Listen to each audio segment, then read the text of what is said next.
तो इस प्रश्न में हम दूरदर्शी की आवर्धन क्षमता से क्या समझते हैं तथा इसकी आवर्धन क्षमता के लिए सूत्र की स्थापना करेंगे। और यही प्रश्न अलग अलग तरीक़ों से भी पूछा जाता है, जैसे खगोलीय दूरदर्शी का वर्णन निम्न बिंदुओं के आधार पर कीजिए। रचना, स्वच्छ नामांकित रेखा चित्र, आवर्धन क्षमता के सूत्र का निगमन। तो आइए इस सवाल को हम लोग हल करते हैं। तो सबसे पहले हम सीखेंगे कि डायग्राम कैसे बनाया जाए, और ये डायग्राम के अनुसार ही बाकी खगोलीय दूरदर्शी के अलावा बाकी जितने भी दूरदर्शी या सूक्ष्मदर्शी हैं उनके चित्र भी लगभग मिलते जुलते हैं। तो आप लोग इसको अच्छे से देखिए और प्रयास करिए कि इसका लाभ उन क्वेश्चंस में भी उठा पाएँ। तो चलिए शुरू करते हैं। किसका?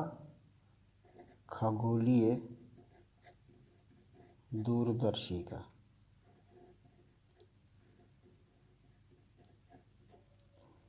सबसे पहले हम लोग एक लाइन ड्रॉ करेंगे जो मुख्य अक्ष बनेगी दोनों लेंसों की। दोनों कौन से लेंस? एक अभिदृश्यक। तो अभिदृश्यक, ये जो लेंस वस्तु की तरफ होता है वो अभिदृश्यक कहलाता है, और जो लेंस नेत्र की ओर होता है वो नेत्रिका होती है। तो चूंकि हम लोग पढ़ रहे हैं दूरदर्शी के बारे में, तो दूरदर्शी से दूर स्थित वस्तुओं को देखा जाता है। उसको माना जा सकता है कि वो दूरदर्शी के सापेक्ष अनंत पे रखी हुई है। और नाम देख रहे हैं आप लोग, ये खगोलीय दूरदर्शी, यानी खगोलीय दूरदर्शी से आकाशीय पिंडों को देखा जाता है। आकाशीय पिंड मतलब चंद्रमा हो सकता है, तारे हो सकते हैं, कोई ग्रह हो सकता है। तो ये सारी चीज़ें जो हैं खगोलीय पिंड आसमान पे दूर पे स्थित हैं, अनंत पे स्थित हैं। तो उनको देखने के लिए हम लोग खगोलीय दूरदर्शी का उपयोग कर रहे हैं। तो अभिदृश्यक के सम्मुख वस्तु कहाँ पर है? वस्तु है अनंत पे। तो ये हो गया वस्तु ए बी। तो ए बी से चलकर, चूँकि वस्तु ए बी अनंत पर है, तो अनंत से चलकर आने वाली प्रकाश किरण परस्पर समांतर होती है। और पूरा डायग्राम हम लोग केवल दो ही किरण आरेख से बना सकते हैं, दो ही किरण से। तो एक किरण को गुजारेंगे कहाँ से? अभिदृश्यक के प्रकाश केंद्र से। तो ये प्रकाश केंद्र है, यहाँ से गुजारेंगे इस तरीके से, और दूसरी प्रकाश किरण इस प्रकाश किरण के समांतर आएगी इस तरह से, और अपवर्तन के पश्चात वो प्रकाश किरण मुड़ जाएगी, और दोनों किरणें जहाँ पर मिलेंगे वहाँ पर बनेगा वस्तु ए बी का प्रतिबिंब। ये वास्तविक प्रतिबिंब है, इसका नाम दे देते हैं ए डैश बी डैश। तो अभिदृश्यक के सम्मुख रखी वस्तु जो कि अनंत पर है, अभिदृश्यक उसका प्रतिबिंब बनाएगा अपने फोकस पर। ये कॉन्सेप्ट आप लोगों को क्लियर होगा, नहीं होगा तो किसी और वीडियो में आप लोग देख सकते हैं कि किसी लेंस के सम्मुख वस्तु 6 स्थितियाँ होती हैं। तो उन 6 स्थितियों पर रखे जाने पर वस्तु को उत्तल लेंस प्रतिबिंब कहाँ कहाँ बनाता है। तो उन 6 स्थिति में से एक स्थिति यहाँ पर यूज़ हो रही है कि वस्तु अनंत पर है, तो अनंत पर रखी वस्तु का प्रतिबिंब उत्तल लेंस फोकस पर बनाएगा। तो ये उत्तल लेंस, इसका नाम क्या है? ये अभिदृश्यक है। अभिदृश्यक। जो लेंस वस्तु की तरफ होता है वो अभिदृश्यक लेंस कहलाता है, और जो लेंस नेत्र की ओर होगा वो नेत्रिका कहलाएगा। तो अभिदृश्यक लेंस के द्वारा अनंत पर रखी वस्तु का प्रतिबिंब उसके फोकस पर बना। अब अभिदृश्यक का काम खत्म। इसके बाद काम शुरू होता है किसका? नेत्रिका का। तो अभिदृश्यक के द्वारा बनने वाला प्रतिबिंब ए डैश बी डैश नेत्रिका के लिए वस्तु की तरह कार्य करता है। यानी ए डैश बी डैश ये दो चीज़ें हैं, डबल रोल है इसका। अभिदृश्यक के लिए प्रतिबिंब है और नेत्रिका के लिए वस्तु है। फिर नेत्रिका उसका अंतिम प्रतिबिंब बनाती है। तो नेत्रिका के द्वारा अंतिम प्रतिबिंब बनने की दो स्थितियाँ हैं कि अंतिम प्रतिबिंब या तो अनंत पर बन रहा होगा, या अंतिम प्रतिबिंब स्पष्ट दृष्टि की न्यूनतम दूरी पर बन रहा होगा। तो अनंत पे प्रतिबिंब उत्तल लेंस कब बनाता है? अनंत पे उत्तल लेंस प्रतिबिंब तब बनाता है जब वस्तु उत्तल लेंस के सम्मुख उसके फोकस पर रखा हो और स्पष्ट दृष्टि की न्यूनतम दूरी पर बनने के लिए अभिदृश्यक के द्वारा बनने वाली प्रतिबिंब को नेत्रिका के फोकस के अंदर होना चाहिए। तो मान लेते हैं कि यहाँ पर वो प्रतिबिंब निर्मित कर रहा है, क्या नाम है इसका, पी क्यू। तो पी और ए डैश ये दोनों पॉइंट को आप लोग मिलाएंगे और ये सीधी लाइन खींचेंगे। ये लाइन जहाँ पे कट करेगी वहाँ पर हम बनाएंगे क्या, नेत्रिका। तो ये लेंस होगा नेत्रिका लेंस। यहाँ से एक लाइन सीधी जाएगी मुख्य अक्ष के समांतर और इस पॉइंट को आप लोग मिलाएंगे और ये लाइन सीधी ड्रॉ करेंगे और यहाँ पर बनाएंगे आँख। तो यहाँ से देखे जाने पर मुख्य वस्तु ए बी का प्रतिबिंब पी क्यू ये स्पष्ट दृष्टि की न्यूनतम दूरी पर नज़र आता है। एक और डायग्राम है, आप लोग देखिए, ये हो गया मुख्य अक्ष। ये कौन सी स्थिति के लिए है, जब अंतिम प्रतिबिंब स्पष्ट दृष्टि की न्यूनतम दूरी पर बने। जब अंतिम प्रतिबिंब स्पष्ट दृष्टि की न्यूनतम दूरी पर बने।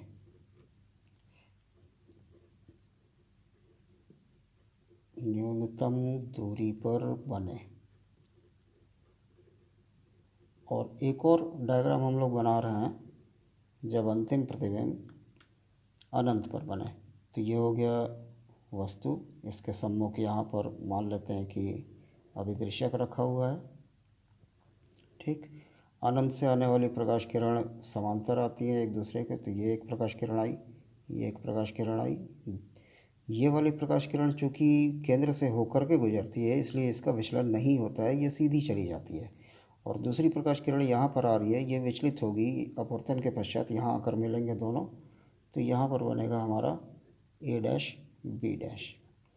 तो अनंत पर जब बन रहा होगा तो दोनों प्रकाश किरण, जैसे ये वाली प्रकाश किरण और ये प्रकाश किरण यहाँ पर आकर मिली हैं, इस डायग्राम में ये दोनों प्रकाश किरणें आपस में नहीं मिलेंगी। तो एक लाइन ऐसे खींचे, यहाँ पर बना देंगे हम नेत्रिका, ठीक। और एक प्रकाश किरण यहाँ से गुजरेगी सीधी मुख्य अक्ष के समांतर और यहाँ से आप लोग एक लाइन ड्रॉ कर देंगे इस तरीके से। तो ये प्रकाश किरण आपस में अनंत में जाके कहीं पर मिलेगी। तो ये डायग्राम हो गया क्या, जब अंतिम प्रतिबिंब अनंत पर बने, प्रतिबिंब अनंत पर बने।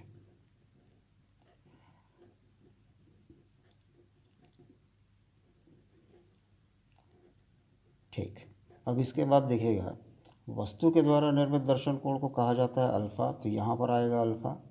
और इधर डायग्राम कंप्लीट नहीं हो रहा है, त्रिभुज कंप्लीट नहीं हो रहा है, तो शीर्षाभिमुख कोण हम लोग ले आए, ये अल्फ़ा यहाँ पर। और अंतिम प्रतिबिंब पी क्यू ये है। तो पी क्यू के द्वारा निर्मित कोण यहाँ ये कहलाएगा बीटा।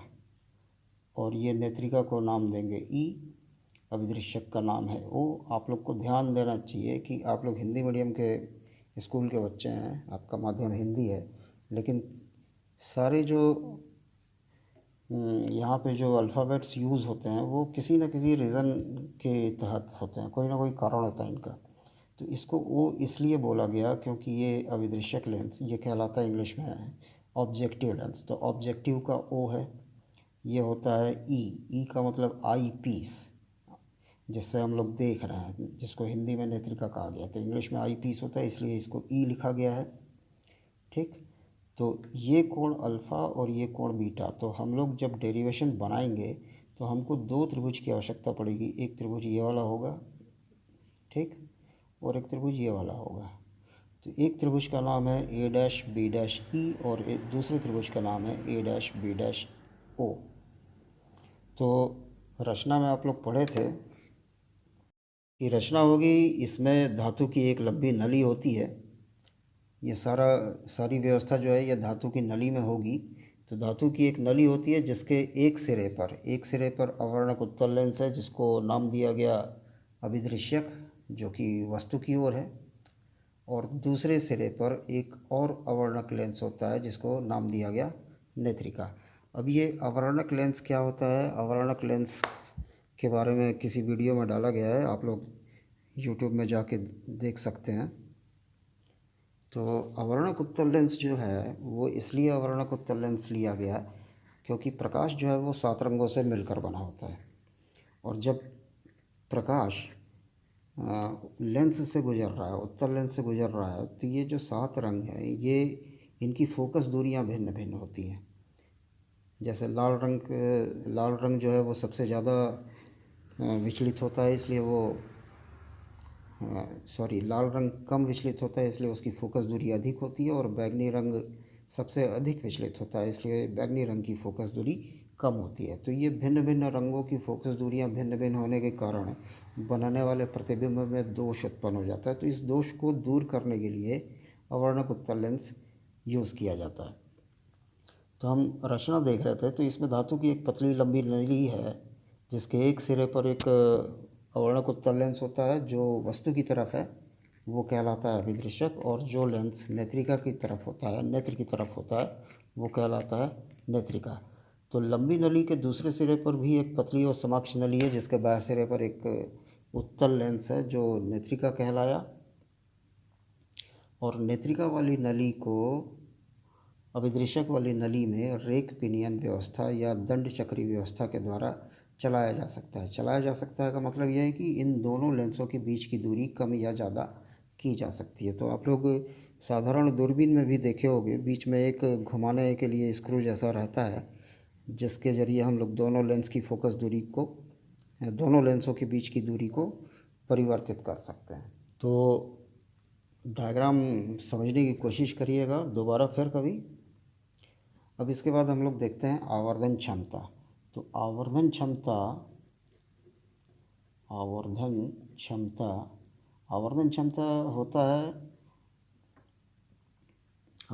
होती है अंतिम प्रतिबिंब द्वारा निर्मित दर्शन कोण बटे वस्तु द्वारा निर्मित दर्शन कोण, या कहा जा सकता है इसको परिभाषा के रूप में कि अंतिम प्रतिबिंब द्वारा निर्मित दर्शन कोण और वस्तु द्वारा निर्मित दर्शन कोण के अनुपात को आवर्धन क्षमता कहते हैं।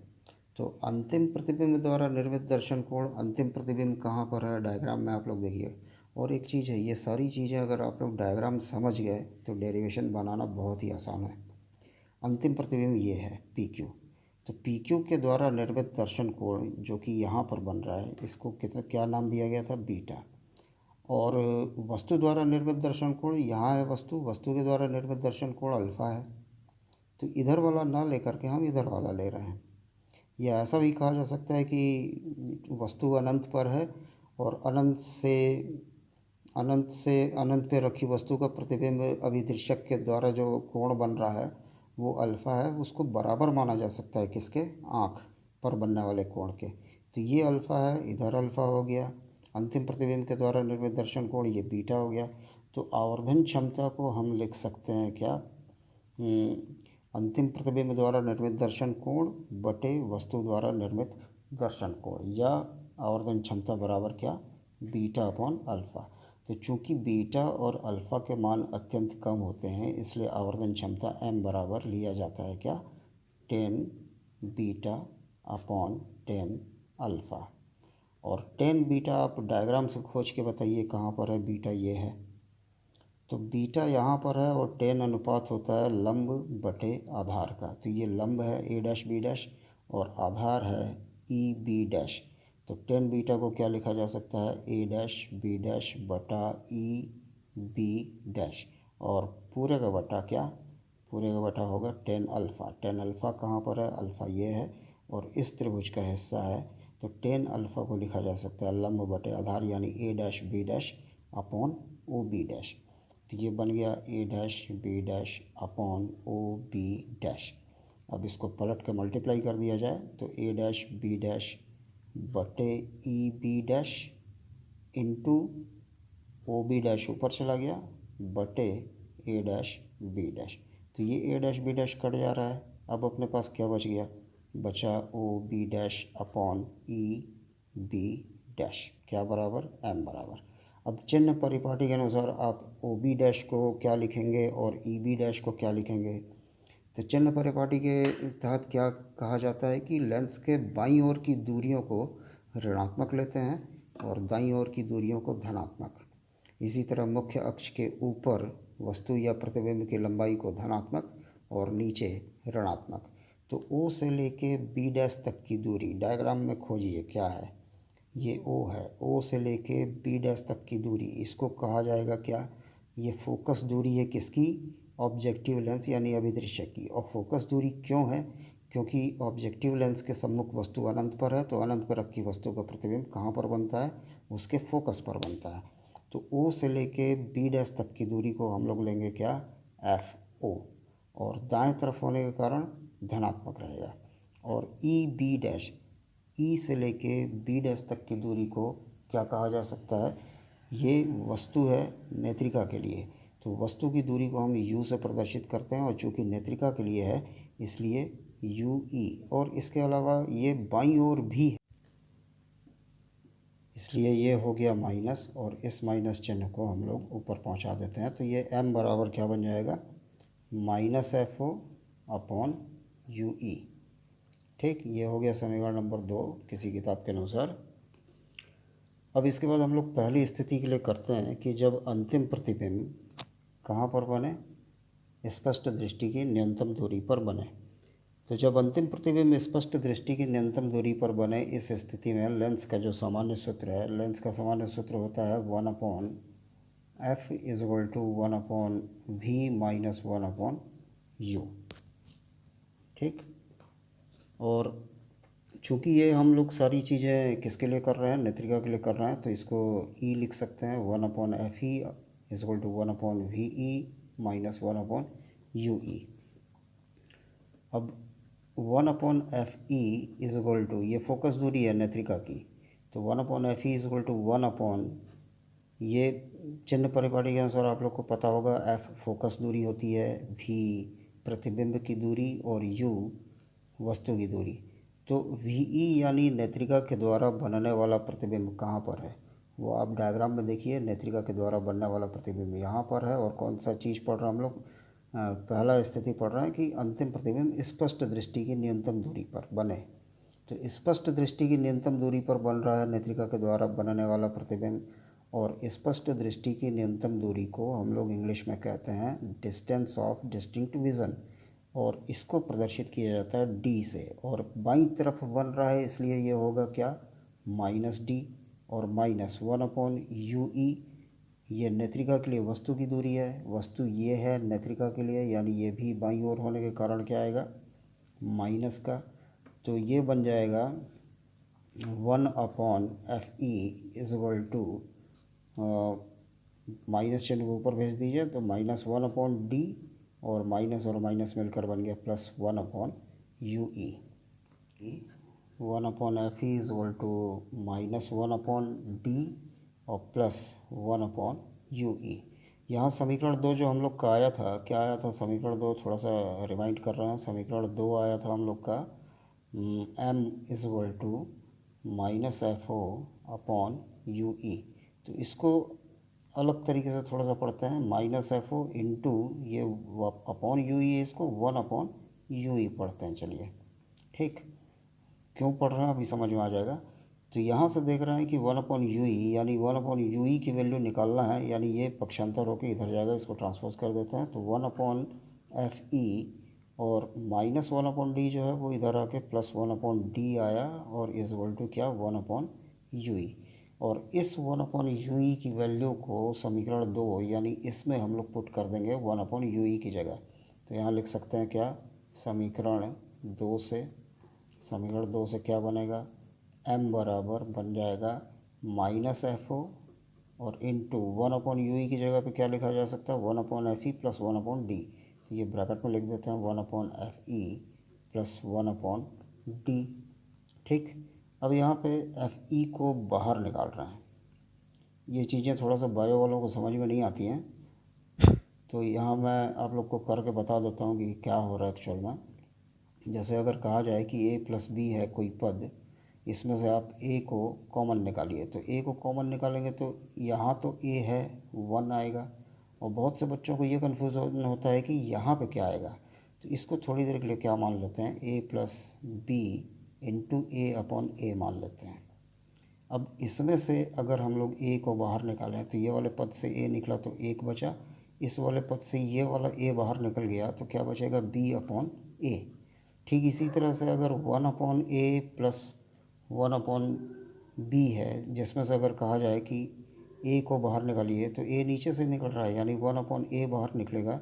और इसमें मान लेते हैं हम लोग कि a अपॉन ए है मल्टीप्लाई, तो a जो है नीचे से ये बाहर निकल गया तो यहाँ बचा 1 और प्लस ये वाला a बाहर जा चुका है तो ये a बच रहा है, यानी a अपॉन b बचेगा। ठीक इसी तरह से यहाँ पर माइनस एफ हो, ज़बरदस्ती निकाल रहे हैं इसको, एफ ई ज़बरदस्ती इसलिए बोल रहा हूँ क्योंकि इस पद में है ही नहीं वो। तो एफ ई अगर बाहर निकाला जाए तो क्या बच रहा है, यहाँ से बचा 1 और plus F E upon D. तो ये जो आया ये स्पष्ट दृष्टि की न्यूनतम दूरी के लिए आवर्धन क्षमता का व्यंजक हुआ। अब दूसरी स्थिति क्या था कि जब अंतिम प्रतिबिंब अनंत पर बने, तो नेत्रिका के द्वारा बनने वाला अंतिम प्रतिबिंब अनंत पर बन रहा है, इसका मतलब वस्तु कहाँ पर होगी, या कहा जाए कि वस्तु को कहाँ पर रखें कि प्रतिबिंब अनंत पर बने। तो वस्तु अगर फोकस पर होती है उस स्थिति में उत्तल लेंस प्रतिबिंब को अनंत पर बनाता है। इसका मतलब वस्तु कहाँ पर है, तो वस्तु अनंत पर है। तो यहाँ पर हम लोग जो डायग्राम देखे थे, आप लोग को कर्सोग्राम था, इसको हम लोग यू ई बोले थे और ये वस्तु की दूरी है नेत्रिका के लिए। लेकिन इस स्थिति में, दूसरी वाली स्थिति में, जब अंतिम प्रतिबिंब अनंत पर बने तो ये कहाँ पर होना चाहिए, अनंत पर बनाने के लिए इस वस्तु को नेत्रिका के फोकस पर होना चाहिए, तभी नेत्रिका उसका अंतिम प्रतिबिंब अनंत पर बनाएगी। यानी इस स्थिति में हम लोग इसको यू ई ना बोल करके एफ ई कहेंगे। यू ई जो होगा वो किसके बराबर होगा, एफ ई के बराबर होगा। तो पुनः समीकरण 2 से, जिसको हम लोग बार बार क्या पढ़ रहे थे, m is equal to minus F O upon U E. तो m is equal to minus F O और यहाँ यू ई था, यू ई की जगह पे क्या लिख सकते हैं, एफ ई। तो क्या आया, m बराबर minus F O upon F E. हाँ, इसके अलावा एक और चीज़ होती है कि मैं एक बार डायग्राम फिर से बना रहा हूँ, फिर बताता हूँ, जल्दी से देख लेते हैं कैसे बनता है डायग्राम। ये हो गया मुख्य अक्ष, ये अभिदृश्यक। चूँकि वस्तु कहाँ पर है, वस्तु अनंत पर होती है, इसलिए अनंत से आने वाली प्रकाश किरणों को परस्पर समांतर दर्शाते हैं। एक प्रकाश किरण गुजरती है कहाँ से, प्रकाश केंद्र से। किसके प्रकाश केंद्र से, अभिदृश्यक के प्रकाश केंद्र से। दूसरी किरण आएगी इसके समांतर, अपवर्तन के पश्चात दोनों जहाँ पर मिलेंगे वहाँ पर बनेगा प्रतिबिंब। वास्तविक प्रतिबिंब है ये ए डैश बी डैश, और ए डैश बी डैश नेत्रिका के लिए वस्तु की तरह कार्य करता है। ये अभिदृश्यक है, ठीक, ये अभिदृश्यक हुआ। तो अभिदृश्यक के द्वारा बनने वाला प्रतिबिंब नेत्रिका के लिए वस्तु की तरह कार्य करता है। तो हम लोग अंतिम प्रतिबिंब को पहले बना दे रहे हैं, इसको नाम दिया क्या, पी क्यू। ये दोनों पॉइंट को मिलाए, जहाँ पर मुख्य अक्ष कटेगा वहाँ पर बनाएंगे नेत्रिका। तो ये हो गया नेत्रिका, और एक लाइन ऐसे मुख्य अक्ष के समांतर ड्रॉ करोगे और दोनों पॉइंट को, इस पॉइंट और इस पॉइंट को मिलाते हुए ऐसे ड्रॉ कर दोगे और यहाँ बना देना है आँख। तो कौन कौन सा कोण क्या क्या है, अंतिम प्रतिबिंब ये है। अंतिम प्रतिबिंब के द्वारा निर्मित दर्शन कोण को बीटा कहा जाता है और वस्तु के द्वारा निर्मित दर्शन कोण को अल्फ़ा कहा जाता है। तो अल्फ़ा यहाँ ना लेकर के शीर्षाभिमुख कोण अल्फ़ा यहाँ लेते हैं। और पूरे डेरिवेशन में केवल 2 ही त्रिभुज यूज़ हो रहा है, ए डैश बी डैश ई और ए डैश बी डैश ओ। हाँ, अब कभी कभी इसके लंबाई ये पूछता है, दूरदर्शी की लंबाई पूछा जाता है। तो दूरदर्शी की लंबाई का मतलब ये है कि दोनों लेंसों के बीच की दूरी। तो यहाँ से लेके यहाँ तक ये क्या है, ये फोकस दूरी है किसकी, अभिदृश्यक की, है ना, इस पॉइंट से इस पॉइंट तक। और ये क्या है, इसके लिए नेत्रिका है, यानी इस दूरी को यू ई बोला जा सकता है। तो कुल लंबाई कितनी हो गई, F O plus U E. ये कौन सी स्थिति के लिए है, जब अंतिम प्रतिबिंब स्पष्ट दृष्टि की न्यूनतम दूरी पर बने। और अनंत पर जब बन रहा होगा, दूसरी कंडीशन है, अनंत पर बन रहा होगा तो लंबाई बताएं। तो उस स्थिति में यहाँ से यहाँ तक की दूरी तो एफ ओ है, लेकिन यहाँ से यहाँ तक की दूरी को क्या कहा जाता है, यू ई को ही एफ ई कहा जाता है। यानी उस स्थिति में एफ ओ प्लस FE होगा। तो देख रहे हैं आप लोग, अगर ज़रा सा अभ्यास करेंगे तो ये सब कुछ बहुत ही आसान सा है। और बाकी बाकी मतलब पार्थिव दूरदर्शी, गैलीलियो दूरदर्शी, संयुक्त सूक्ष्मदर्शी, सरल सूक्ष्मदर्शी तकरीबन तकरीबन सब एक जैसे हैं। अंतर केवल डायग्राम का है। अगर आप लोग डायग्राम समझ गए अच्छे से तो ये बड़ी आसानी से बनने वाली चीज़ है। कोशिश करिए, प्रयास करिए, बनेगा सब।